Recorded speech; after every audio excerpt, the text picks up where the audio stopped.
दोस्तों, आज आप सुनेंगे शर्लॉक होम्स सीरीज के पहले novel a study in scarlet का तीसरा भाग हिंदी में। ये पूरा नॉवल दो भागों में बांटा गया है। पहले भाग में बताया गया है कि शर्लॉक होम्स किस तरह कत्ल की गुत्थी को सुलझाकर कातिल को पकड़ता है, और दूसरे भाग में कातिल के अतीत की पूरी कहानी है। पहले भाग की पूरी कहानी आप पिछले दो ऑडियोज में सुन चुके हैं। इस तीसरे ऑडियो में पेश है कातिल के अतीत की कहानी। अध्याय 8। विशाल उत्तरी अमेरिकी महाद्वीप के बीच के रास्ते में एक बड़ा ही बंजर और घिनौना रेगिस्तान है, जो कई सालों तक सभ्यता की तरक्की में बाधा बना रहा। सियरा नेवाडा से नेब्रास्का तक और नॉर्थ येलोस्टोन नदी से लेकर साउथ में कोलोराडो तक पूरा इलाका उदासी और एक मनहूस चुप्पी से भरा है। इस इलाके में कुदरत भी हमेशा एक रूप में नहीं रहती। यहाँ पर बर्फ से ढके विशाल पर्वत भी हैं और अंधेरी उदास वादियां भी, रफ्तार से बहती नदियां भी हैं और विशाल मैदान भी। हताशा भरे इस इलाके में कोई निवासी नहीं है। बस कभी कभार कोई भूले भटके कबीले यहाँ से गुजरते हुए दिखाई देते हैं। यहाँ की झाड़ियों में कयोटी यानी खूंखार भेड़िए छिपे रहते हैं।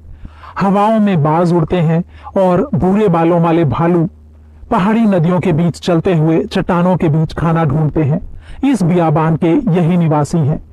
पूरे संसार में सियरा ब्लैंको के उत्तरी ढलान से ज्यादा मलिन दूसरा कोई नजारा नहीं है।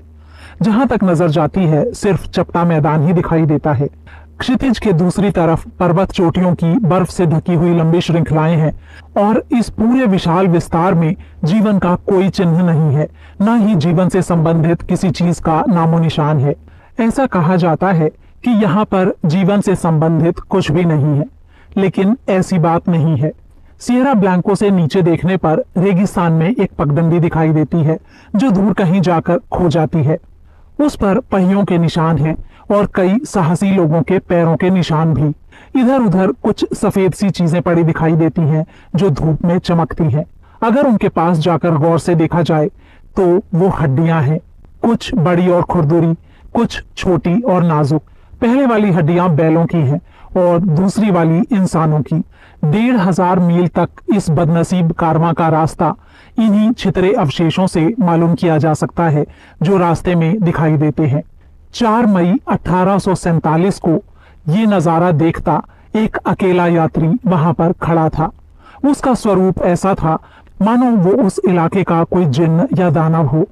कोई भी उसे देखकर उसकी उम्र का अनुमान नहीं लगा सकता था कि वो 40 साल का है या 50 का या 60 का। उसका चेहरा पतला और कुम्हलाया हुआ था और उसकी भूरी झुलसी हुई खाल उसकी उभरी हड्डियों पर खींची थी। उसके लंबे भूरे बालों और दाढ़ी में सफेदी झलक रही थी।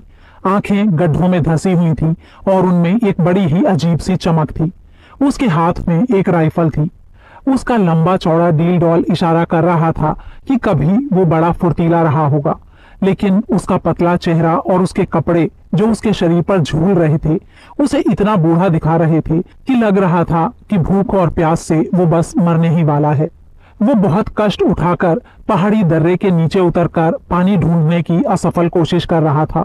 अब पूरा मैदान उसकी आंखों के सामने फैला हुआ था। सामने की क्रूर पर्वत श्रृंखला पर कोई पेड़ या पौधा नजर नहीं आ रहा था जिससे पास में कहीं पानी का आभास हो। दूर दूर तक कहीं भी उम्मीद की कोई किरण दिखाई नहीं दे रही थी। उसने बदहवास नजरों से पहले उत्तर, फिर पूरब और फिर पश्चिम की तरफ नजर दौड़ाई।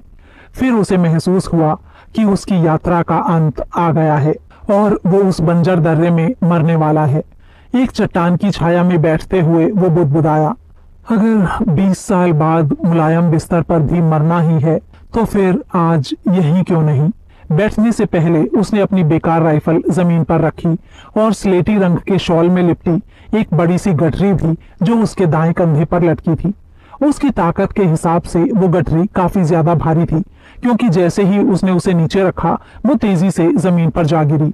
तत्काल ही उस गठरी में से रोने की आवाज आई और उसमें से एक नन्हा सा डरा हुआ चेहरा बाहर निकला, जिसकी आंखें भूरी और चमकीली थीं, और उसके बाद 2 छोटी छोटी मुट्ठियां बाहर आईं।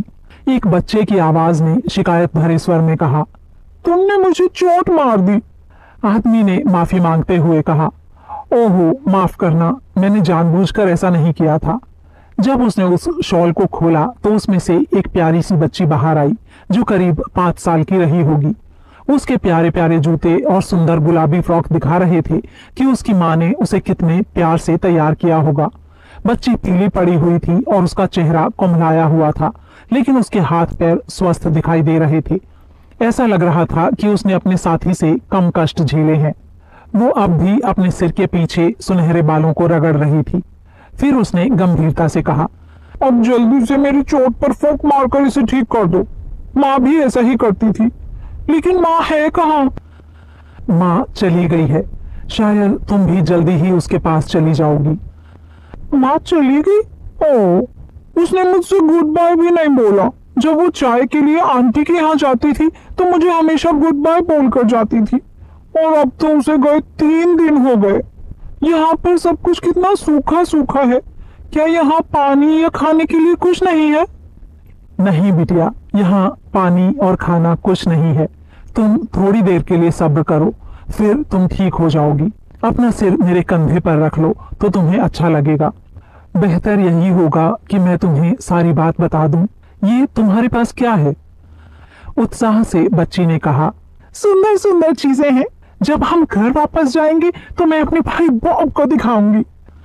तुम जल्दी ही इनसे भी सुंदर चीजें देखने वाली हो। बस थोड़ी देर रुक जाओ। क्या तुम्हें याद है जब हम नदी से चले थे? हाँ हाँ, मुझे याद है। देखो, तब हमने अंदाज लगाया था कि हमें जल्दी ही दूसरी नदी मिल जाएगी, लेकिन कुछ गड़बड़ हो गई। हमारे कंपास में या नक्शे में या कहीं पर भी वो नदी हमें नहीं मिली। हमारा पानी खत्म हो गया और ना ही हमें खाने के लिए कुछ मिला। और फिर मिस्टर बेंडर चले गए। जाने वालों में सबसे पहले वही थे, फिर इंडियन पीट, और फिर मिसेस मैकग्रेगोर, फिर जॉनो होन्स, और फिर मेरी बच्ची, तुम्हारी माँ। तो क्या मेरी माँ मर गई? इतना कहकर बच्ची अपनी फ्रॉक में मुंह छुपाकर बुरी तरह रोने लगी। हाँ मेरी बच्ची, वो सब चले गए। बस मैं और तुम ही बचे हैं। फिर मुझे लगा कि शायद इस तरफ पानी की कुछ उम्मीद हो, इसीलिए मैंने तुम्हें अपने कंधे पर उठाया और हम दोनों साथ साथ यहाँ तक आए। लेकिन मुझे नहीं लगता कि हालात सुधरने वाले हैं। अब तो हमारे पास छोटी सी उम्मीद भी नहीं बची है। तो क्या आपका मतलब है कि हम भी मरने वाले हैं? मेरे ख्याल से तो ऐसा ही है।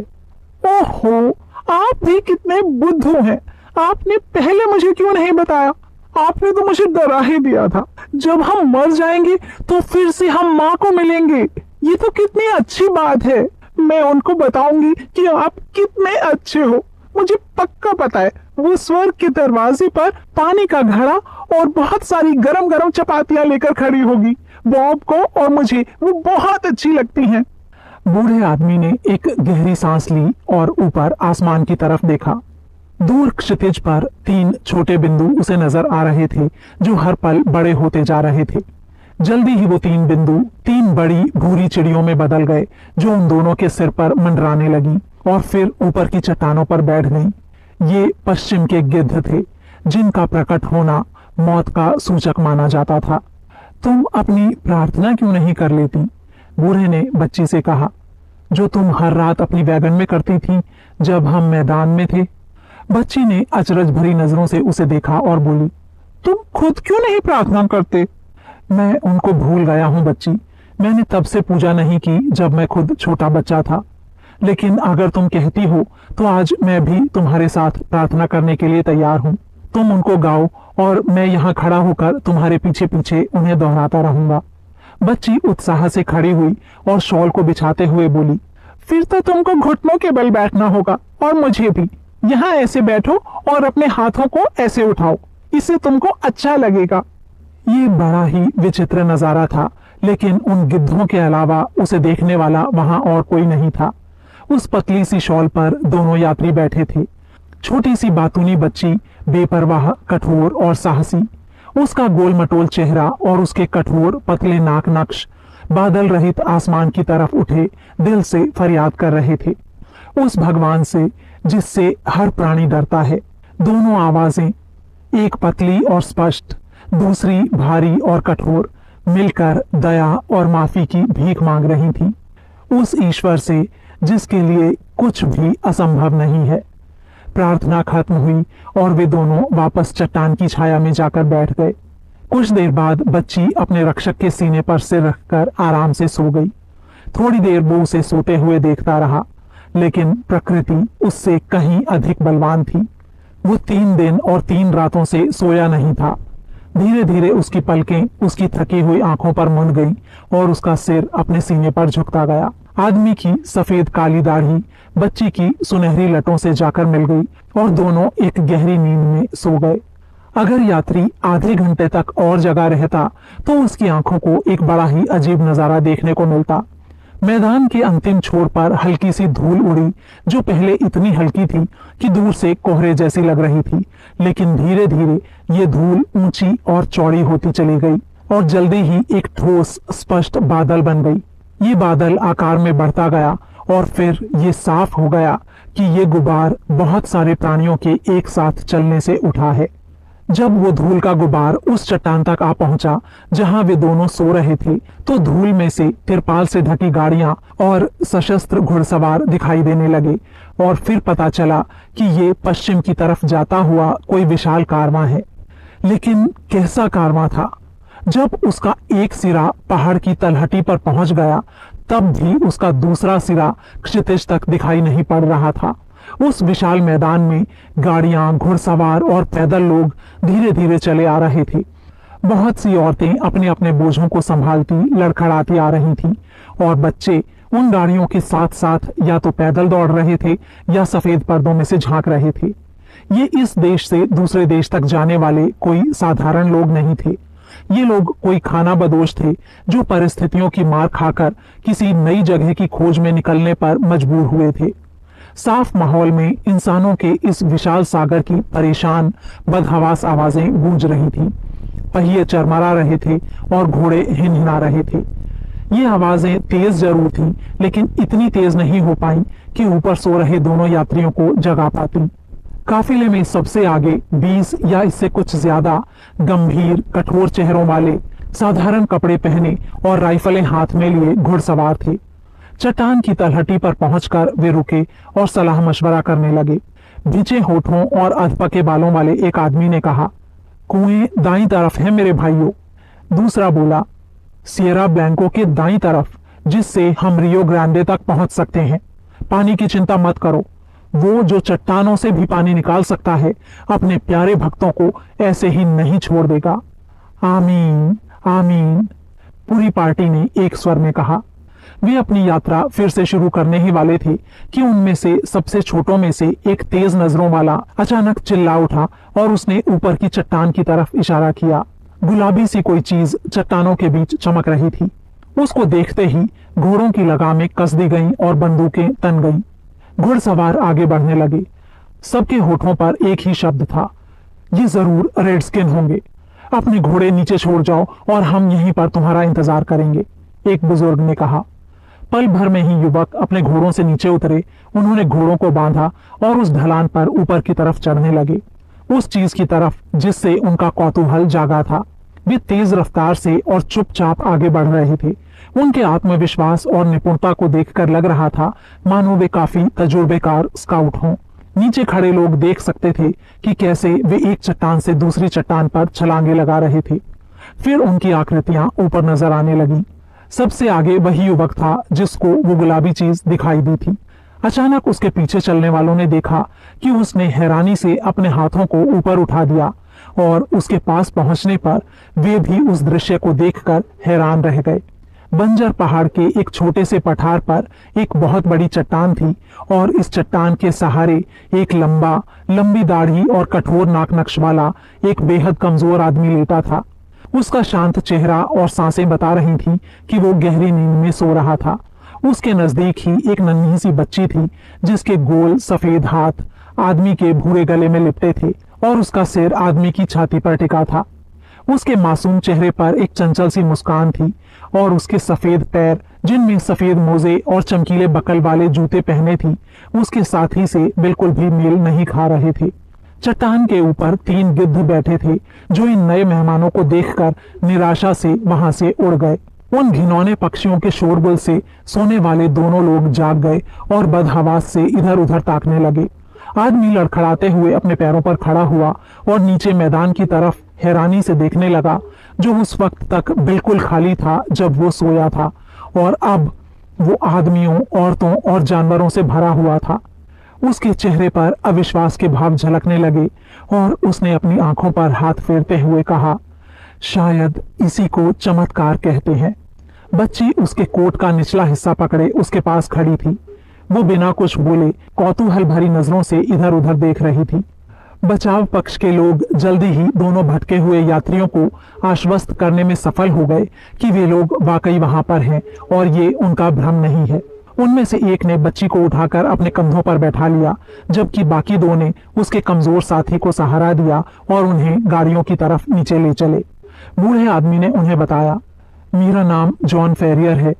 हमारा 21 लोगों का जत्था था, लेकिन अब उनमें से हम 2 ही जिंदा बचे हैं। बाकी सब भूख और प्यास से मर चुके हैं। क्या ये बच्ची तुम्हारी है? किसी ने पूछा। थी तो नहीं, लेकिन अब ये मेरी हो गई है, क्योंकि मैंने इसे बचाया है। कोई भी इसे मुझसे अलग नहीं कर सकता। आज से इसका नाम होगा लूसी फेरियर। लेकिन आप लोग कौन हैं, ये बताइए। ऐसा लगता है कि आप लोग संख्या में बहुत ज्यादा हैं। हम करीब 10,000 लोग हैं, एक युवक ने उसे बताया, और हम प्रभु की संतान हैं, फरिश्ते मेरोना के प्यारे। उसकी बात सुनकर जॉन फेरियर ने थोड़ा मजाकिया स्वर में कहा, मैंने कभी इस फरिश्ते का नाम नहीं सुना। ऐसा लगता है कि उस प्रभु ने काफी बड़ी भीड़ को चुना है। युवक ने सख्ती से कहा, जो पवित्र है उसका मजाक मत उड़ाओ। हम उन लोगों में से हैं जो पवित्र ग्रंथों में विश्वास रखते हैं, जिन्हें मिस्र की लिपि में सोने की पतली पतली प्लेटों पर लिखा गया है और जिन्हें जोसेफ स्मिथ को पामीरा में सौंपा गया था। हम नौवू से आए हैं, जो इलिनॉय प्रदेश में है, जहां हमने अपने मंदिर की स्थापना की है। हम हिंसक आदमियों और नास्तिकों से भागकर यहाँ पर शरण लेने के लिए आए हैं, जबकि ये जगह रेगिस्तान के बीचों बीच है। नौवू का नाम सुनते ही जॉन फेरियर के मन में कई यादें ताजा हो गईं। अच्छा, तो तुम लोग मॉर्मॉन हो? हाँ, हम मॉर्मॉन ही हैं। और तुम लोग कहाँ जा रहे हो? ये हमें नहीं पता। हमारे पैगंबर के रूप में हमारे प्रभु का हाथ हमें कहीं ले जा रहा है। तुमको उसके सामने आना पड़ेगा, वही बताएगा कि हमें तुम्हारे साथ क्या करना है। अब तक वे लोग पहाड़ की तलहटी तक पहुंच चुके थे और उनके वहां पहुंचते ही यात्रियों ने उन्हें घेर लिया। जब उन्होंने लाचार बूढ़े और कम उम्र बच्ची को देखा तो उनके बीच से हैरानी और करुणा के अनेक स्वर उभरे। चलते चलते वे एक गाड़ी तक जा पहुंचे, जो अपने विशाल आकार, चटकीले रंग और खूबसूरती की वजह से अलग ही नजर आ रही थी। उसमें 6 घोड़े जुते हुए थे, जबकि दूसरी गाड़ियों में 2 या 4 घोड़े थे। गाड़ीवान के पास एक आदमी बैठा था, जो उम्र में 30 साल से ज्यादा का नहीं रहा होगा, लेकिन उसका बड़ा सा सिर और चेहरे के दृढ़ भाव दिखा रहे थे कि वही इन सब का सरदार है। वो कत्थई रंग की कोई किताब पढ़ रहा था। जब भीड़ उसके पास पहुंची तो उसने किताब एक तरफ रख दी और ध्यान से पूरी घटना को सुना। फिर वो उन भटके हुए यात्रियों की तरफ मुड़ा और बोला, अगर हम तुमको अपने साथ ले जाते हैं तो सिर्फ हमारे धर्म को मानने वालों के रूप में ही ले जाएंगे। हम अपने बीच भेड़िए नहीं रख सकते, इसलिए बेहतर होगा कि तुम्हारी हड्डियां इस बियाबान में पड़ी सूख जाएं, बजाय इसके कि तुम वो गंदी मछली बनो जो हमारे सारे तालाब को गंदा कर दे। क्या इन शर्तों पर तुम हमारे साथ आना चाहते हो? मेरे ख्याल से मैं किसी भी शर्त पर आपके साथ चलने को तैयार हूं। फेरियर ने यह बात इस अंदाज में कही कि गंभीर मुद्रा वाला बुजुर्ग बिना मुस्कुराए नहीं रह सका, लेकिन उनका सरदार गंभीर बना रहा। उसने कहा, इन दोनों को कबूल कर लो ब्रदर स्टेंजरसन। इसको खाना और पानी दो और बच्ची को भी।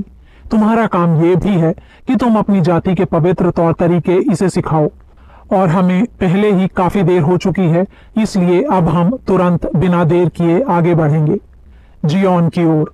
पूरे कारवां में ये शब्द एक लहर की तरह उठे, जियोन की ओर, जियोन की ओर, और पूरा कारवां एक बार फिर से हरकत में आ गया। जिस बुजुर्ग के सुपुर्द उन दोनों कमजोर प्राणियों को किया गया था, वो अपनी गाड़ी में उनको ले गया, जहां पर उनके लिए खाना पहले से ही तैयार रखा था। उसने कहा, तुम दोनों यहाँ पर रहोगे, कुछ दिनों में तुम्हारी थकान उतर जाएगी। फिलहाल ये याद रखना कि अब और आगे से हमेशा के लिए तुम हमारे धर्म के हो गए हो।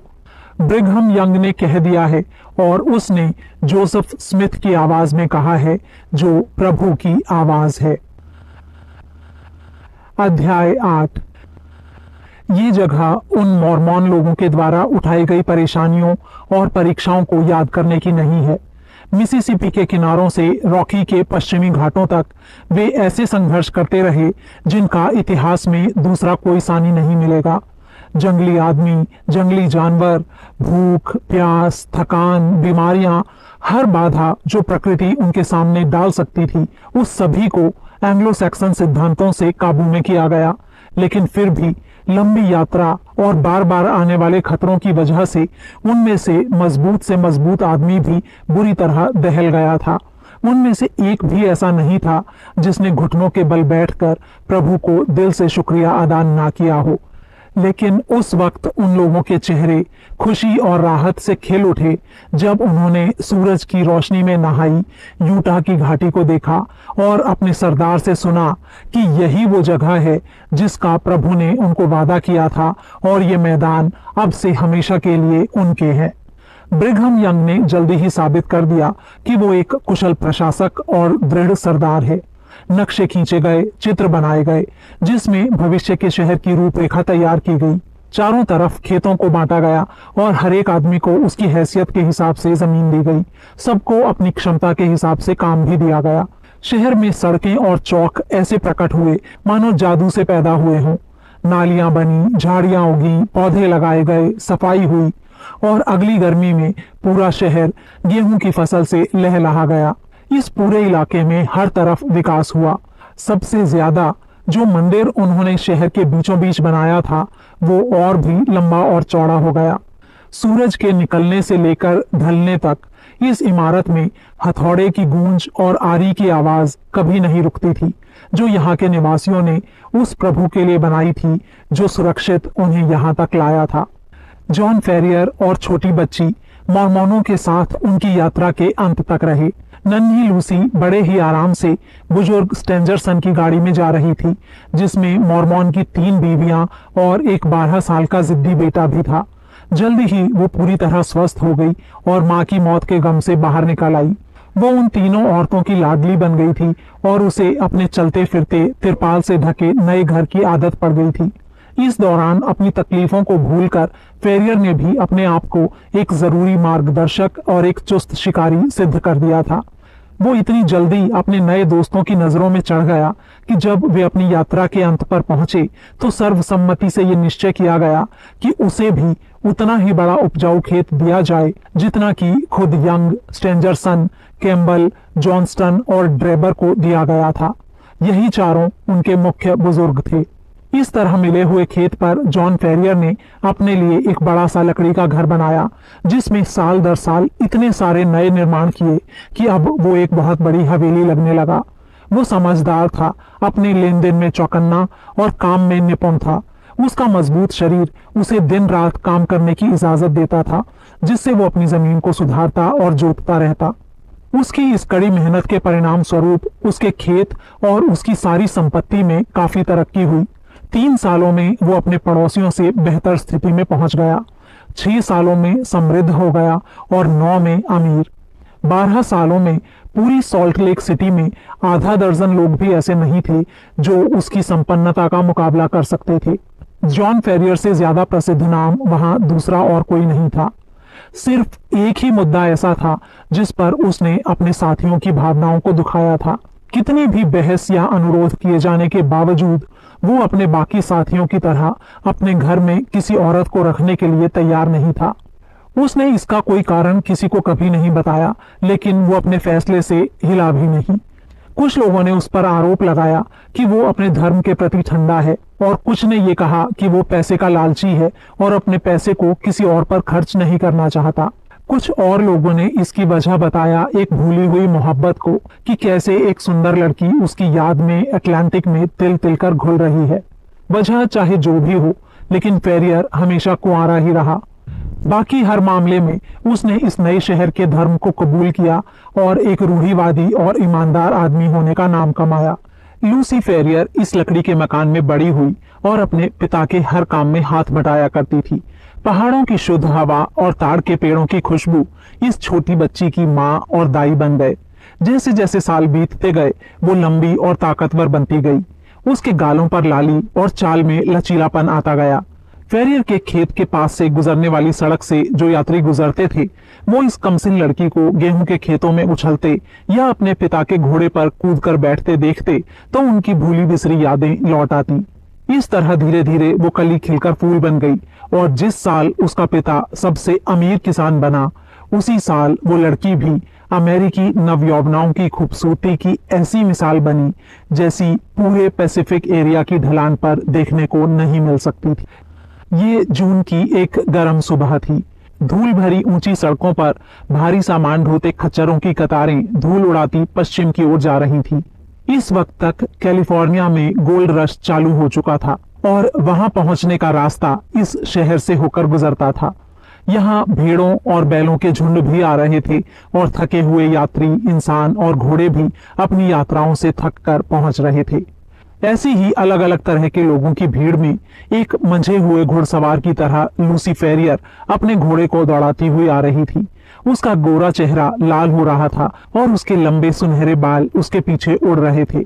उसके पिता ने उसे किसी काम से शहर भेजा था और वो तेजी से जा रही थी जैसा पहले भी कई बार जा चुकी थी।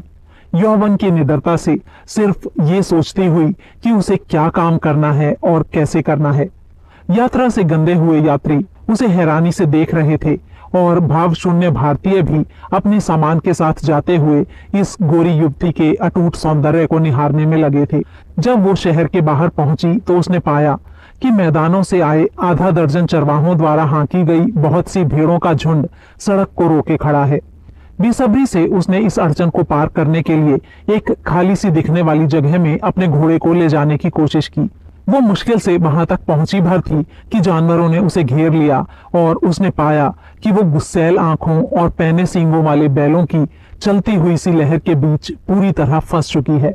उसे जानवरों से निपटने की आदत थी, इसलिए वो ऐसी हालत में घबराई नहीं बल्कि हर मौके का फायदा उठाती हुई अपने घोड़े को धीरे धीरे आगे बढ़ाती गई, इस उम्मीद में कि वो आगे निकलने का रास्ता बना ही लेगी। लेकिन बदकिस्मती से एक जानवर के सींग जानबूझकर या शायद गलती से उसके घोड़े की कमर से जोर से टकराए और घोड़ा उत्तेजना से मानो पागल सा हो गया। एक पल में ही वो अपने पिछले पैरों पर जोर से हिनहिनाता हुआ खड़ा हो गया और इस तरह कूदने लगा कि कोई बड़ा कुशल घुड़सवार ही उसके ऊपर टिका रह सकता था। हालात जोखिम भरे हुए थे। उत्तेजित घोड़े की हर छलांग उसे फिर से सींगों के पास ले जाती और वो फिर से पागल हो जाता। लड़की बड़ी हिम्मत से घोड़े की काठी को पकड़े रही, लेकिन अगर वो एक बार फिसल जाती तो इसका मतलब होता उन डरे हुए बदहवास जानवरों के खुरों के नीचे कुचलकर एक भयानक मौत। इस तरह की आपदा की वो आदी नहीं थी। उसका सिर चकराने लगा और घोड़े की लगाम से उसकी पकड़ ढीली पड़ने लगी। धूल के गुबार से अब उसका दम घुटने लगा था। वो निराश होकर बचने की कोशिश करना छोड़ने ही वाली थी कि अपने पास से आती एक आवाज से उसे मदद का आश्वासन मिला। उसी समय एक भूरे हाथ ने डरे हुए घोड़े की रस्सी को पकड़ लिया और जानवरों के झुंड को जैसे चीरता हुआ उसे सकुशल बाहर निकाल लाया।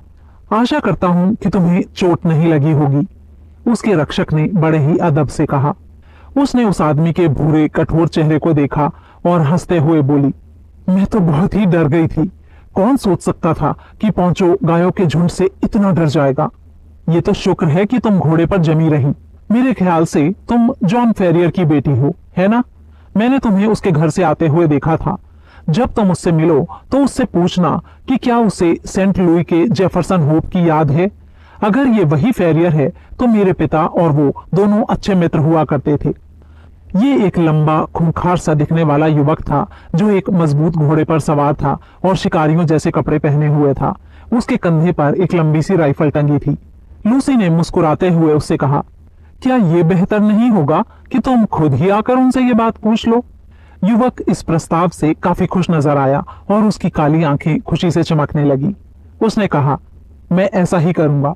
हम लोग 2 महीनों से पहाड़ों पर हैं और अभी किसी के घर जाने की हालत में नहीं है। उन्हें हमको इसी हालत में स्वीकार करना होगा।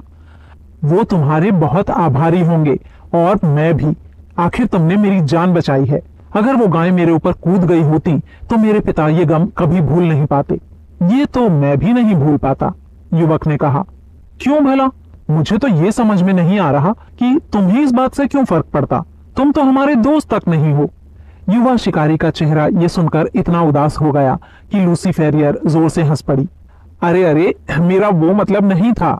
मेरा मतलब था कि कुछ देर पहले तक मैं तुम्हें नहीं जानती थी, लेकिन अब तो बेशक तुम हमारे मित्र हो। तुमको हमारे घर जरूर आना पड़ेगा और मेरे ख्याल से अब मुझे जाना चाहिए, नहीं तो मुझे बहुत देर हो जाएगी। Good bye. युवा जेफरसन होप अपने साथियों के साथ आगे बढ़ता गया, गंभीर और चुपचाप। वो और उसके साथी नेवाडा के पर्वतों में चांदी की तलाश में निकले थे और अब सॉल्ट लेक सिटी लौटकर कुछ पैसा कमाना चाह रहे थे, जिससे कुछ जल मार्गों पर काम कर सकें जो उन्होंने ढूंढ निकाले थे। वैसे तो वो अपने काम के प्रति पूरी तरह सजग था, लेकिन अचानक हुई इस घटना से उसका ध्यान बंट गया था। सियरा की हवाओं की तरह ताजी और बेहद खूबसूरत इस लड़की की एक ही झलक से उसके दिल का ज्वालामुखी जैसे सुलगने लगा था। जब वो उसकी नजरों से ओझल हो गई तो वो समझ गया कि उसकी जिंदगी में एक उलझन पैदा हो गई है और धन कमाना या और कोई भी सवाल अब उसके सामने कोई मायने नहीं रखता। उसके दिल में जो मोहब्बत पनपी थी वो किसी बच्चे की क्षणिक मोहब्बत नहीं थी, बल्कि एक दृढ़ और गुस्सैल आदमी की तीव्र चाहत थी। अब तक उसे ये आदत थी कि वो जो भी काम करता उसमें सफलता हासिल करता था। उसने मन ही मन कसम खाई कि वो इस काम में भी असफल नहीं होगा और अपनी मोहब्बत को पाने के लिए जी जान लगा देगा। उस रात वो जॉन फेरियर से मिलने गया और उसके बाद भी कई बार गया और फिर जॉन के घर में वो एक परिचित चेहरा बन गया।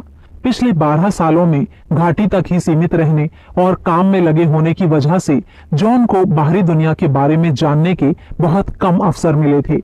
जेफरसन होप ने उसे ये सारी जानकारियां दी और वो भी इस अंदाज में जो लूसी और उसके पिता दोनों को बहुत पसंद आया।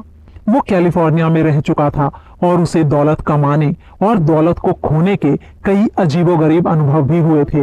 वो एक स्काउट भी रहा था और चांदी खोजने वाला भी, शिकारी भी और पशुपालक भी। किसी भी साहसिक कारनामे की भनक मिलते ही जेफरसन होप वहां जा पहुंचता। जल्दी ही वो बूढ़े किसान का चहेता बन गया जो हर समय उसके गुणगान करता रहता। इन अवसरों पर लूसी कुछ बोलती तो नहीं, लेकिन उसके गालों की लाली और उसकी प्रसन्न चमकती आंखें साफ बता देती कि उसका दिल अब उसका नहीं रहा। उसके ईमानदार पिता को भले ही ये चिन्ह दिखाई नहीं देते थे, लेकिन उस व्यक्ति से ये छिपे नहीं रहे थे जिसने उसका दिल जीता था। एक गर्म शाम को वो सड़क पर घोड़ा दौड़ाता हुआ आया और उसने दरवाजे से अंदर प्रवेश किया। लूसी दरवाजे पर ही खड़ी थी। उसने लूसी के दोनों हाथ अपने हाथों में लेते हुए कहा, मुझे जाना होगा लूसी। मैं तुमसे अभी अपने साथ चलने को नहीं कहूंगा, लेकिन जब मैं फिर से यहाँ आऊंगा तो क्या तुम मेरे साथ चलने के लिए तैयार होंगी? और ये कब होगा? लूसी ने शर्म से लाल पड़कर हंसते हुए कहा, ज्यादा से ज्यादा 2 महीने। तब मैं आकर तुम्हारे पिता से तुम्हारा हाथ मांगूंगा और हमारे बीच कोई और नहीं आ सकता। मैंने तुम्हारे पिता से बात कर ली है और उन्होंने कहा है कि अगर हम इन खानों में काम करना शुरू कर देते हैं तो उन्हें कोई ऐतराज नहीं है। तो फिर भला मुझे क्या ऐतराज हो सकता है? लूसी ने मुस्कुराते हुए कहा।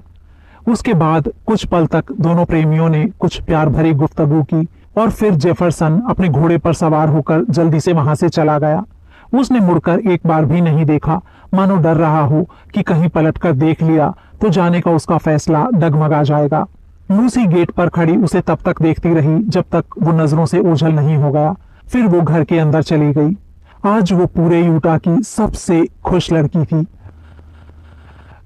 अध्याय 10। सॉल्ट लेक सिटी से जेफरसन होप और उसके साथियों को गए 3 हफ्ते बीत चुके थे। जॉन फेरियर का दिल ये सोच सोचकर भारी होता था कि उसकी गोद ली हुई बेटी अब उससे जुदा हो जाएगी, लेकिन उसका चमकता हुआ प्रसन्न चेहरा उसे इस फैसले को सही मानने के लिए मजबूर कर रहा था। उसने हमेशा अपने दिल की गहराइयों से चाहा था कि किसी भी कीमत पर वो अपनी बेटी की शादी किसी मॉर्मॉन से नहीं करेगा। ऐसी शादी को वो अपनी तौहीन मानता था। मॉर्मॉन फिलॉसफी के बारे में उसके जो भी विचार थे, लेकिन इस एक मामले में वो अडिग था।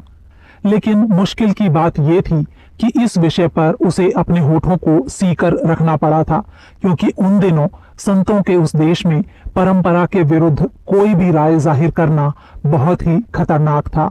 और सिर्फ खतरनाक ही नहीं, इतना खतरनाक कि उनका बड़े से बड़ा संत भी अपनी धार्मिक सोच को दबी सांस में ही जाहिर करता कि कहीं उसके होठों से ऐसा कुछ न निकल जाए जिसका उल्टा मतलब निकाल लिया जाए और उसे कड़ी सजा भुगतनी पड़े।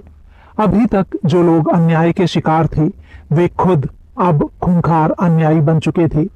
सेविल का इंक्विजिशन, जर्मनी का वेयगेरिस्ट और इटली की गुप्त संस्थाएं भी इतनी भीषण नहीं थी जितने ये लोग हो गए थे। इस संस्था की अदृश्यता और रहस्यमयता ने इसे और भी भयानक बना दिया था। ये सब कुछ जानने वाली और पूरी तरह से शक्तिवान थी, लेकिन न इसे किसी ने देखा था और न ही सुना था। जब भी किसी आदमी ने चर्च से विद्रोह किया तो वो गायब हो जाता था और किसी को पता भी नहीं चलता था कि वो कहाँ गया या उसका क्या हुआ। घर पर उसके बीवी बच्चे उसका इंतजार करते रहते, लेकिन वो कभी ये बताने के लिए वापस नहीं आता कि गुप्त न्यायाधीशों ने उसके साथ क्या सुलूक किया था। बिना सोचे समझे कहा गया एक भी शब्द उस आदमी का सफाया कर देता था, और उसके बावजूद भी किसी को भी इस खतरनाक ताकत के बारे में कुछ नहीं मालूम था जो हर दम हर पल उनके ऊपर मंडराती रहती थी। पहले पहल तो ये अजीब और भयंकर ताकत सिर्फ उन लोगों पर वार करती थी जो मॉर्मन धर्म अपनाने के बाद या तो उसका उल्लंघन करते या उसे छोड़ देते थे, लेकिन जल्दी ही इस खौफ का दायरा बढ़ता गया। औरतों की संख्या घट रही थी और बिना औरतों के बहुविवाह प्रथा का पालन करना असंभव होता जा रहा था। अजीबोगरीब अफवाहें फैल रही थीं, कत्ल हुए लोगों के बारे में और ऐसी ऐसी जगहों पर सशस्त्र कैंपों के बारे में जहां कभी कोई भारतीय पहले नहीं देखा गया था। बुजुर्गों के हरम में रोज नई औरतों का प्रवेश होता। औरतें रोती तड़पती रहती और उनके चेहरों पर खौफ का साया मंडराता रहता। पहाड़ों पर देर तक रहने वाले यात्री नकाबपोश, चालाक और चुपचाप घूमते सशस्त्र गिरोहों के बारे में बातें करते जो अंधेरे में उनके इर्द गिर्द मंडराते प्रतीत होते थे। इन कहानियों और अफवाहों को खूब तूल मिला और ये इतनी बार सुनी और सुनाई गई कि सच्ची ही लगने लगी। आज तक पश्चिम के उन वीरान चरागाहों में डेनाइट गिरोह या एवेंजिंग एंजल्स का नाम खौफ और बदनसीबी से जुड़ा हुआ है। ऐसी खौफनाक बातों के बारे में ज्यादा जानकारी पाने से लोगों के मन का डर घटने की बजाय और भी बढ़ जाता। किसी को नहीं पता था कि कौन किस संस्था से जुड़ा है। धर्म के नाम पर खून और हिंसा की वारदातों में शामिल होने वालों के नाम पूरी तरह से गुप्त रखे जाते थे। इस बात का पूरा अंदेशा था कि जिस दोस्त के सामने आपने कबीले के सरदार और उसके मिशन के बारे में अपने दिल की बात कह दी, वही रात को आग और तलवार लेकर आपको सबक सिखाने वालों में से एक होगा। इसीलिए हर आदमी अपने पड़ोसी और दोस्तों तक से डरा रहता था और कोई भी अपने दिल की बात किसी को बताता नहीं था। एक सुबह जॉन फेरियर अपने गेहूं के खेतों की ओर जाने वाला था कि उसने गेट खुलने की आवाज सुनी। खिड़की से बाहर देखने पर उसने पाया कि एक हट्टा कट्टा अधपके बालों वाला अधेड़ अवस्था का आदमी पगडंडी से होकर अंदर आ रहा था। जब उसे समझ आया कि आने वाला कोई और नहीं बल्कि खुद महान ब्रिघम यंग था, तो उसका कलेजा मुंह को आ गया। उसका दिल तरह तरह की आशंकाओं से भर गया, क्योंकि वो जानता था कि इस मेहमान का आना उसके लिए अच्छा साबित नहीं होने वाला। वो मॉर्मन सरदार का स्वागत करने के लिए दरवाजे की तरफ भागा, लेकिन आने वाले ने उसके अभिवादन का जवाब बड़े ही ठंडेपन से दिया और चेहरे पर सख्ती भरे भाव लिए उसके पीछे पीछे बैठक तक चला आया। बैठते हुए उसने जॉन से कहा, देखो ब्रदर फेरियर, हमारे धर्म के सच्चे उपासक तुम्हारे अच्छे दोस्त रहे हैं।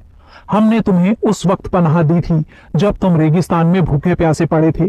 हमने तुम्हारे साथ अपना खाना बांटा, तुम्हें सुरक्षित इस घाटी तक लाए, तुम्हें अपनी जमीन का एक बड़ा हिस्सा भी दिया और अपनी रक्षा में तुम्हें इतना अमीर बनने दिया। क्या ऐसा हुआ है या नहीं?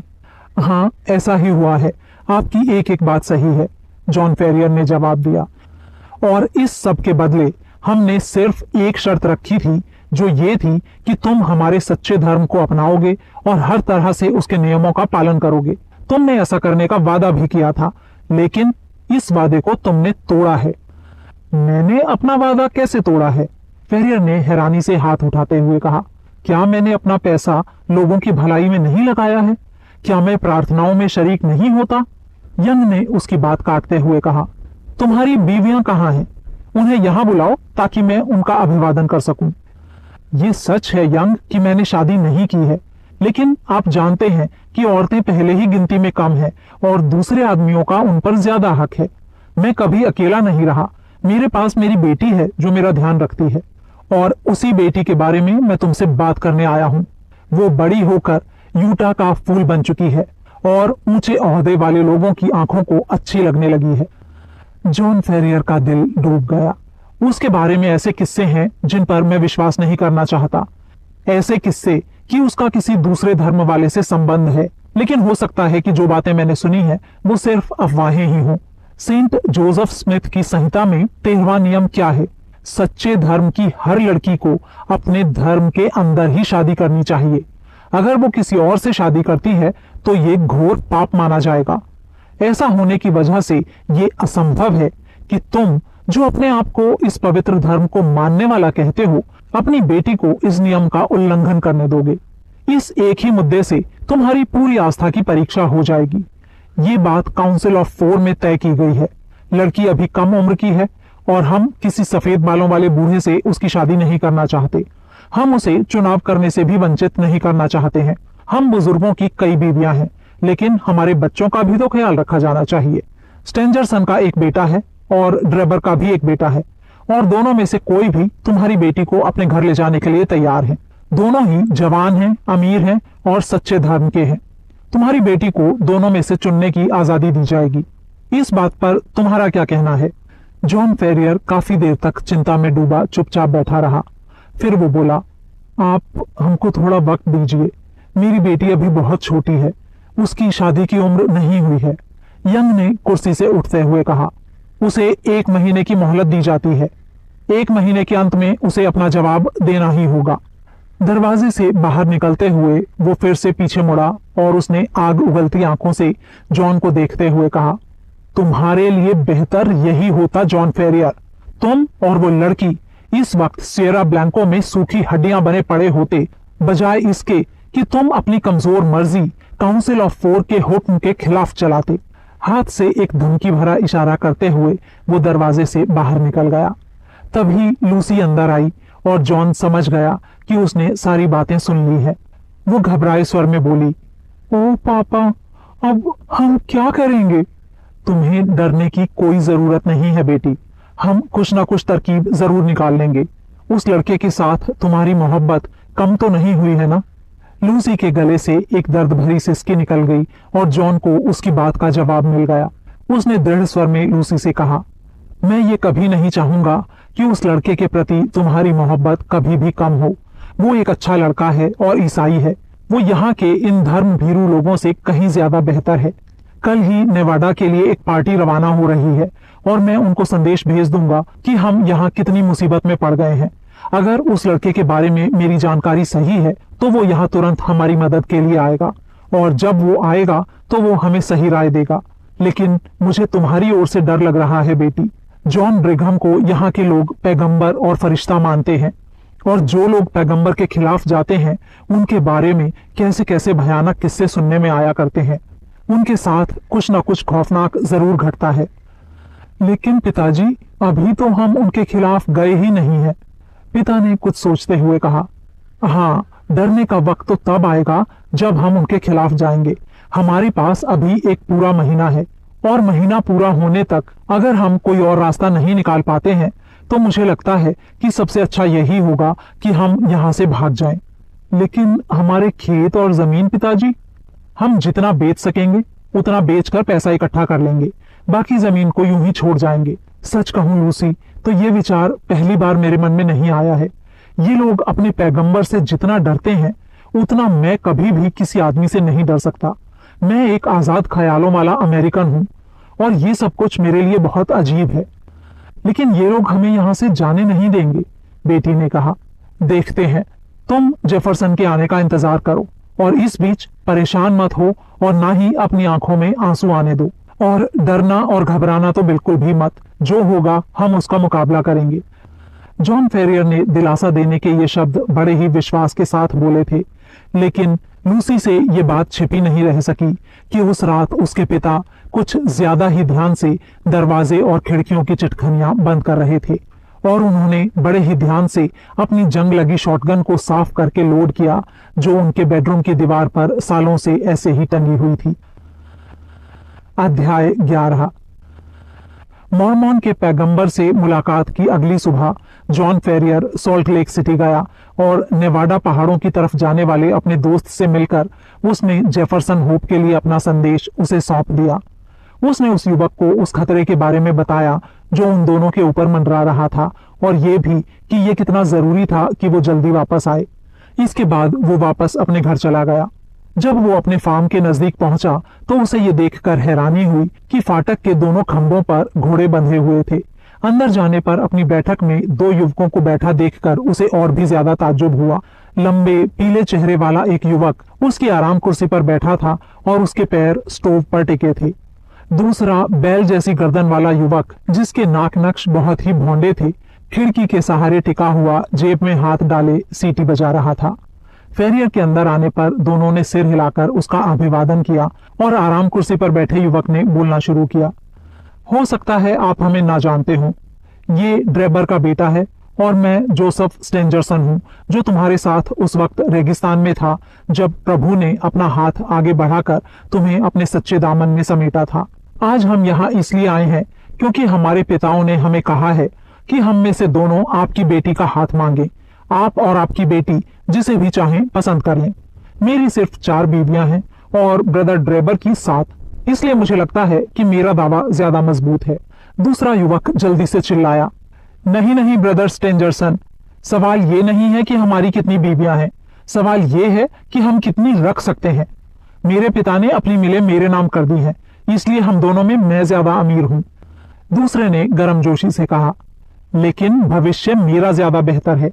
मेरे पिता के मरने पर मुझे उनकी चमड़े की फैक्ट्री मिल जाएगी, फिर मैं तुम्हारा सरदार बन जाऊंगा और चर्च में भी ऊंची जगह पर रहूंगा। ड्रेबर के बेटे ने इतराते हुए कहा, मेरे ख्याल से यह फैसला लड़की पर ही छोड़ दिया जाए तो ज्यादा बेहतर होगा। इस सारी बातचीत के दौरान जॉन फेरियर गुस्से में आग बबूला होते हुए खड़ा रहा। उसने बड़ी मुश्किल से अपने आप पर काबू रखा हुआ था। आखिर में उनकी तरफ बढ़ते हुए वो बोला, देखो, जब मेरी बेटी तुम्हें बुलाएगी तब तुम आ सकते हो, लेकिन तब तक मैं तुम्हारे चेहरों को यहाँ नहीं देखना चाहता हूँ। दोनों मॉर्मॉन युवक उसे हैरानी से देखने लगे। उनकी नजरों में लड़की के हाथ के लिए उन दोनों के बीच की प्रतिस्पर्धा लड़की और उसके पिता के लिए बहुत बड़ी इज्जत की बात थी, और यहाँ पिता उनकी बेइज्जती करने पर तुला था। फेरियर चिल्लाया, इस कमरे से बाहर जाने के 2 रास्ते हैं, ये दरवाजा है और ये खिड़की है। कौन से रास्ते से जाना चाहोगे तुम दोनों? उसका भूरा चेहरा इतना खूंखार लग रहा था और उसके हाथ इतने खतरनाक कि उसके मेहमान फौरन उठ खड़े हुए और जल्दी से वहां से निकल लिए। बूढ़ा किसान उनके पीछे पीछे दरवाजे तक गया। बाहर निकलते हुए गुस्से से सफेद पड़ा स्टेंजरसन चिल्लाया, तुमने पैगंबर और काउंसिल ऑफ 4 का अपमान किया है बुढ़े, तुम जिंदगी भर इसके लिए पछताओगे। ड्रेबर का बेटा भी पीछे नहीं रहा। प्रभु का हाथ तुम्हारे ऊपर बहुत भारी पड़ेगा, देख लेना, वो तुम्हें बहुत तकलीफ देगा। वो तो जब देगा तब देगा, उससे पहले मैं तुम्हें तकलीफ देना शुरू करता हूं। फेरियर जोर से चिल्लाया और अपनी बंदूक लाने ऊपर दौड़ा। लूसी ने उसका हाथ पकड़कर उसे रोक लिया। वो उससे अपना हाथ छुड़ा पाता इससे पहले ही घोड़ों की टापों की आवाज से वो समझ गया कि वे दोनों वहां से भाग चुके हैं। माथे से पसीना पहुंचते हुए वो गुर्राया, आवारा लफंगे, मैं चाहूंगा कि इन दोनों में से किसी की भी पत्नी बनने से पहले तू मर जाए। मैं भी यही चाहती हूँ पिताजी, लेकिन जेफरसन जल्दी ही यहाँ आ जाएगा। हाँ, अब उसके आने में और देर नहीं होनी चाहिए। वो जितनी जल्दी आ जाए उतना ही अच्छा होगा, क्योंकि कुछ कहा नहीं जा सकता कि अब आगे ये लोग क्या करेंगे। उस वक्त वास्तव में इस बात की बड़ी जरूरत थी कि कोई समझदार आदमी उस बूढ़े किसान और उसकी बेटी को सही राय दे सके। उस जगह के पूरे इतिहास में सरदारों की ऐसी बेइज्जती कभी नहीं हुई थी। अगर छोटी छोटी गलतियों के लिए इतनी कड़ी सजा मिला करती थी तो नामालूम इस विद्रोही की किस्मत में क्या लिखा था। फेरियर जानता था कि उसका धन और ओहदा उसके लिए किसी काम का नहीं होने वाला। उसके जितने ही प्रसिद्ध और अमीर लोगों को भी सजा दी गई थी और उनकी दौलत चर्च को सौंप दी गई थी। वो बहादुर तो था, लेकिन अपने ऊपर मंडराने वाले अनजाने खौफ से डर रहा था। कोई जाना पहचाना खतरा होता तो वो झेल लेता, लेकिन ये रहस्यमयी खतरा बौखलाने वाला था। उसने अपने सारे डर अपनी बेटी से छिपा रखे थे और पूरी बात को हंसी में टालने का दिखावा करता रहता। हालांकि बेटी उसे इतना प्यार करती थी कि उसे साफ दिखाई पड़ रहा था कि उसका बाप बहुत बेचैन है। जॉन फेरियर को पूरी उम्मीद थी कि जल्दी ही ब्रिघम यंग का संदेश या सख्ती भरी डांट उसके पास आएगी, और वो गलत नहीं था। हालांकि ये संदेशा एक अप्रत्याशित तरीके से आया। अगली सुबह उठने पर उसने हैरानी से देखा कि उसकी छाती के ठीक ऊपर उसकी चादर पर एक चौकोर पर्चा टंगा है, जिस पर साफ साफ शब्दों में लिखा था, तुमको पश्चाताप के लिए 29 दिन दिए जाते हैं। और उसके बाद ये अधूरा वाक्य किसी भी धमकी से ज्यादा दहलाने वाला था।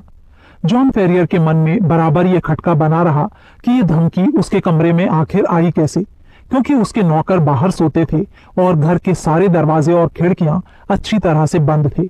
उसने पर्चे को फाड़ दिया और अपनी बेटी को कुछ नहीं बताया, लेकिन इस बात से उसके दिल में दहशत भर गई। ये 29 दिनों की मोहलत वही थी जिसका यंग ने वादा किया था। एक ऐसे दुश्मन के आगे भला किसकी ताकत या हिम्मत काम कर सकती थी, जिसकी शक्ति इतनी रहस्यमयी थी। जिस हाथ ने उसकी छाती पर पिन से वो पर्चा टांगा था, वही हाथ ठीक उसी वक्त उसके सीने को चीर भी सकता था, और उसे कभी पता भी नहीं चलता कि उसे किसने मारा। अगली सुबह वो और भी थर्रा गया। वे लोग नाश्ता करने बैठे ही थे कि ऊपर की तरफ इशारा करती हुई लूसी आश्चर्य से चिल्ला पड़ी। छत के बीचों बीच शायद किसी जली हुई लकड़ी से लिखा गया था 28। ये उसकी बेटी की समझ के परे था, लेकिन जॉन ने उसे कुछ नहीं बताया। उस रात वो अपनी बंदूक लिए बैठा रहा और निगरानी करता रहा। उसने ना कुछ देखा और ना ही कुछ सुना, लेकिन फिर भी अगली सुबह एक बड़ा सा 27 नंबर उसके दरवाजे के बाहर पेंट किया हुआ मिला। इसी तरह दिन पर दिन बीतते गए और हर सुबह वो शर्तिया ये पाता कि उसके दुश्मन दिन गिन रहे हैं, और किसी भी आसानी से दिखाई पड़ने वाली जगह पर यह लिखा मिलता कि अब उसके पास कितने दिन और बचे हैं। मौत के दूत बने ये अक्षर कभी दीवारों पर दिखाई देते, कभी फर्श पर, कभी बाग के गेट पर, या कभी किसी चारदीवारी पर। अपने पूरे चौकन्नेपन के बावजूद जॉन फेरियर ये नहीं समझ पा रहा था कि रोज रोज उसे ये नई धमकियां मिल कैसे रही थी। वो बहुत ही थका हुआ और बेचैन रहने लगा, और उसकी आंखों में हर वक्त एक डर दिखाई देने लगा। उसकी जिंदगी में बस अब एक ही उम्मीद बची थी, नेवाडा से उस युवा शिकारी के आने की। 20 दिन घटकर 15 रह गए और 15 घटकर 10, लेकिन अभी तक उसकी कोई खबर नहीं आई। एक एक करके दिनों की संख्या कम होती गई।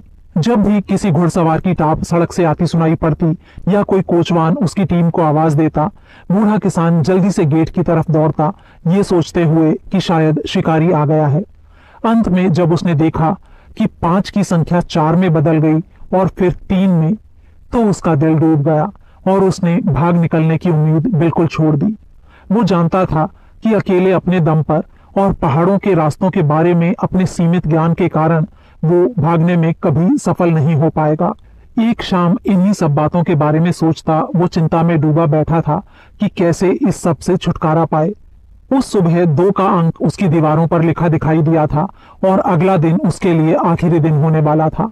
उसके बाद क्या होगा, इसी बात की कल्पना करके तरह तरह के भयानक ख्याल उसके मन में उठ रहे थे कि उसके मरने के बाद उसकी बेटी का क्या होगा। उसने घोर निराशा में मेज पर अपना सिर टिका दिया और सिसकने लगा।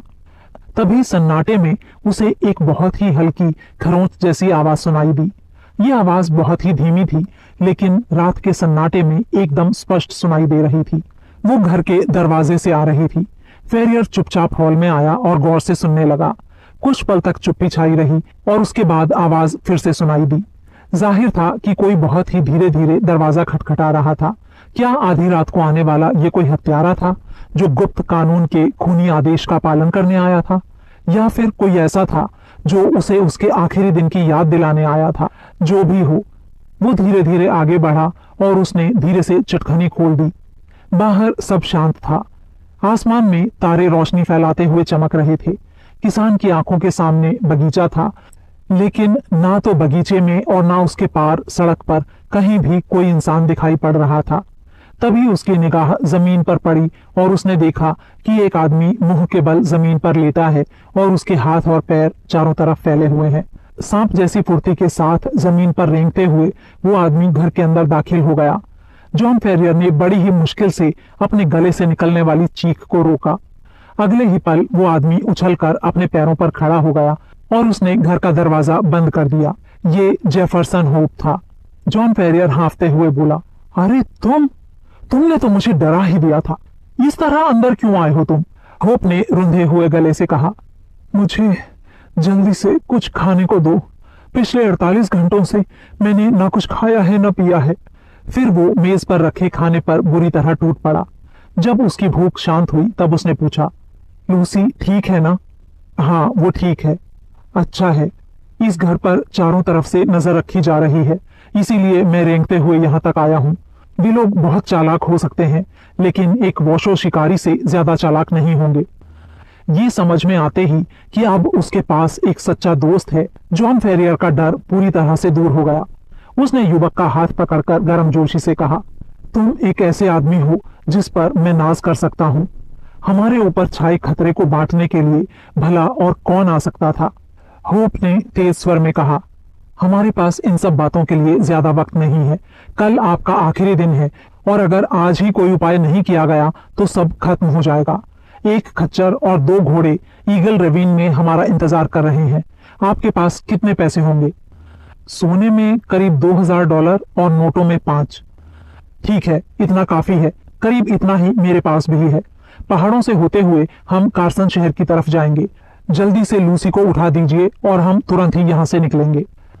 जब फेरियर अपनी बेटी को आने वाली यात्रा के लिए तैयार कर रहा था, जेफरसन होप ने खाने का जितना भी सामान घर में मौजूद था उसे एक पैकेट में बांधा और एक मिट्टी के जार में पानी भर लिया, क्योंकि अपने अनुभवों से वो जानता था कि पहाड़ों में बहुत ही कम कुएं होते हैं और वो भी एक दूसरे से काफी दूरी पर। उसकी तैयारियां पूरी हुई ही थी कि किसान और उसकी बेटी भी वहां आ गए, जो जाने के लिए पूरी तरह तैयार थे। दोनों प्रेमियों के बीच मुलाकात में गर्मजोशी तो थी, लेकिन बहुत ही छोटी, क्योंकि एक एक मिनट कीमती था और करने के लिए बहुत कुछ था। होप ने धीमी आवाज में कहा, आगे और पीछे के सारे रास्तों पर नजर रखी जा रही है, लेकिन अगर हम ध्यान से निकलेंगे तो किनारे की खिड़की से निकलकर हम खेतों में जा सकते हैं। सड़क पर आने के बाद हम दर्रे से सिर्फ 2 किलोमीटर दूर रह जाएंगे, जहां हमारे घोड़े हमारा इंतजार कर रहे हैं। सुबह होने से पहले हम आधी दूरी तक पहाड़ों में निकल जाएंगे। और अगर किसी ने हमें पकड़ लिया तो? फेरियर ने पूछा। होप ने रिवॉल्वर पर हाथ मारा जो उसकी शर्ट के अंदर से चमक रही थी। अगर वे गिनती में ज्यादा हुए तो हम 2-3 को अपने साथ ले जाएंगे। घर के अंदर की सारी बत्तियां बंद कर दी गईं। अंधेरी खिड़की से फेरियर ने बाहर उन खेतों पर नजर दौड़ाई जो उसके अपने थे और जिनको अब वो हमेशा के लिए छोड़कर जा रहा था। उसने इस बलिदान के लिए पहले से ही खुद को तैयार कर रखा था। सब कुछ इतना शांत और खुशनुमा लग रहा था। सरसराते पेड़ और मीलों दूर तक फैले अनाजों के खेत। ये एहसास करना भी मुश्किल था कि हत्या की गंध पूरे माहौल में मंडरा रही थी। फिर भी युवा शिकारी का सफेद चेहरा और सधा हुआ भाव दिखा रहा था कि घर में आते समय उसने इस बात की तरफ से पूरी तसल्ली कर ली थी कि कोई उन्हें देख ना पाए। फेरियर ने सिक्कों और सोने वाला थैला उठाया। जेफरसन ने खाना और पानी। लूसी के पास एक छोटी सी गठरी थी जिसमें उसका अपना कीमती सामान था। खिड़की को बहुत ही ध्यान से और धीरे से खोलते हुए उन्होंने तब तक का इंतजार किया जब तक एक काले बादल ने रात को एकदम अंधेरा नहीं कर दिया। फिर वे एक एक करके छोटे से बगीचे में उतर गए। सांस रोककर घुटनों के बल रेंगते हुए वे धीरे धीरे आगे बढ़े और फिर एक झाड़ी के साए में छुप गए। वहां से वे मक्का के खेतों में चले गए। वे वहां पहुंचे ही थे कि युवक ने उन दोनों को खींचकर एक कोने में कर दिया, जहां वे चुपचाप कांपते हुए कुछ देर पड़े रहे। ये अच्छी बात थी कि शिकारी के प्रशिक्षण ने उसके कानों को बहुत ही ज्यादा सजग कर दिया था। वो और उसके दोस्त छिपे ही थे कि उनसे कुछ मीटर की दूरी पर पहाड़ी उल्लू की हूट हूट की आवाज सुनाई दी और तुरंत ही उनसे थोड़ी दूरी पर इस हूट का जवाब दिया गया। उसी समय एक अस्पष्ट सी आकृति उसी रास्ते पर दिखी जहां वे जा रहे थे और वही उल्लू की आवाज फिर से सुनाई पड़ी और एक दूसरा आदमी अंधेरे में नजर आया। उनमें से पहले वाले ने कहा, कल आधी रात को जब विपुर विल 3 बार बुलाएगा। दूसरे ने जवाब दिया, ठीक है, क्या मैं ब्रदर ड्रेबर को बता दूं? हाँ, उनको बता दो और उनके जरिए औरों को भी। 7 में 9। दूसरे ने कहा 5 में 7। और दोनों आकृतियां अलग अलग दिशाओं में चली गईं। उनके ये आखिरी शब्द जाहिर था किसी तरह का इशारा थे। जैसे ही उनके कदमों की आहट सुनाई देनी बंद हुई, जेफरसन होप अपने पैरों पर खड़ा हो गया और अपने साथियों की मदद करता हुआ उन्हें तेजी से खेतों के पार ले गया। एक बार सड़क पर पहुंच जाने के बाद वे जल्दी जल्दी आगे बढ़ने लगे। एक बार उन्हें रास्ते में कोई मिला और वे खेतों में छिप गए ताकि वो उन्हें पहचान ना ले। शहर पहुंचने से पहले युवक एक खुरदरी पतली सी पगडंडी की तरफ मुड़ गया जो पहाड़ों की तरफ जाती थी। अंधेरे में 2 उबड़ खाबड़ पर्वतों की चोटियां झलक रही थीं और इन दोनों के बीच से जो रास्ता जाता था वो ईगल दर्रे से गुजरता था। वहीं पर घोड़े उनकी प्रतीक्षा कर रहे थे। अपने सटीक अंदाज से जेफरसन होप ने बड़ी बड़ी चट्टानों के बीच से अपना रास्ता ढूंढा और वे लोग वहां तक पहुंच गए जहां चट्टानों से ढके एक एकांत कोने में उसके वफादार घोड़े बंधे हुए थे। लड़की को खच्चर पर बैठा दिया गया और दोनों पुरुष घोड़ों पर सवार होकर आगे आगे चल पड़े। ये पूरा रास्ता बड़ा ही डरावना और खतरनाक था। एक तरफ करीब 300 मीटर लंबी काली खतरनाक और डरावनी चट्टान खड़ी थी जिसकी ऊबड़ खाबड़ सतह पर लंबी लंबी लकीरें ऐसी दिख रही थी मानो किसी जानवर की पसलियां हो। दूसरी तरफ ऊबड़ खाबड़ चट्टानें और कंकड़ों के ढेर थे। इन दोनों के बीच में ये संकरी सी टेढ़ी मेढ़ी पगडंडी थी जो कई जगहों पर इतनी संकरी थी कि उन्हें एक लाइन में चलना पड़ रहा था। फिर भी सारी परेशानियों और खतरों के बावजूद उनके हौसले बुलंद थे क्योंकि हर कदम के साथ उनके और उनके शत्रुओं के बीच फासला बढ़ता जा रहा था। लेकिन जल्दी ही उन्हें इस बात का सबूत मिल गया कि वो अभी भी मॉर्मोनों के इलाके में ही है। वे दर्रे के सबसे बियाबान इलाके में थे कि लड़की अचानक चौंक कर चीख पड़ी और उसने ऊपर की तरफ इशारा किया। पगडंडी के ऊपर एक चट्टान पर एक आदमी खड़ा था। जैसे ही इन लोगों ने उसे देखा उसने भी इनको देख लिया और उसकी आवाज पूरे दर्रे में गूंज उठी। कौन है वहां? जेफरसन होप ने अपनी बंदूक पर हाथ रखते हुए कहा, हम नेवाडा जाने वाले यात्री हैं। किसकी आज्ञा से जा रहे हो? संतरी ने पूछा। पवित्र चार की आज्ञा से, फेरियर ने जवाब दिया। उसके मॉर्मन अनुभव ने सिखाया था कि वही सबसे ऊंची संस्था है जिसकी दुहाई वो दे सकता था। ऊपर से प्रहरी चिल्लाया, 7 में 9। जेफरसन होप ने तुरंत जवाब दिया, 5 में 7। उसे बगीचे में हुई उन दोनों की वो बातचीत अच्छी तरह से याद थी। उसका जवाब सुनते ही संतरी शांत हो गया और बोला, ठीक है, जाओ। अब वहां से पगडंडी भी चौड़ी हो गई और उनके घोड़े तेजी से आगे बढ़ने लगे। काफी दूर जाने के बाद जब उन्होंने पीछे मुड़कर देखा तो पाया कि वो अकेला प्रहरी अपनी बंदूक के सहारे खड़ा था और वे समझ गए कि वे मॉर्मोनों की पहुंच से बाहर निकल चुके थे और आजादी उनके ठीक सामने थी। इससे आगे की कहानी के लिए सुने अ स्टडी इन स्कारलेट का चौथा और आखिरी भाग।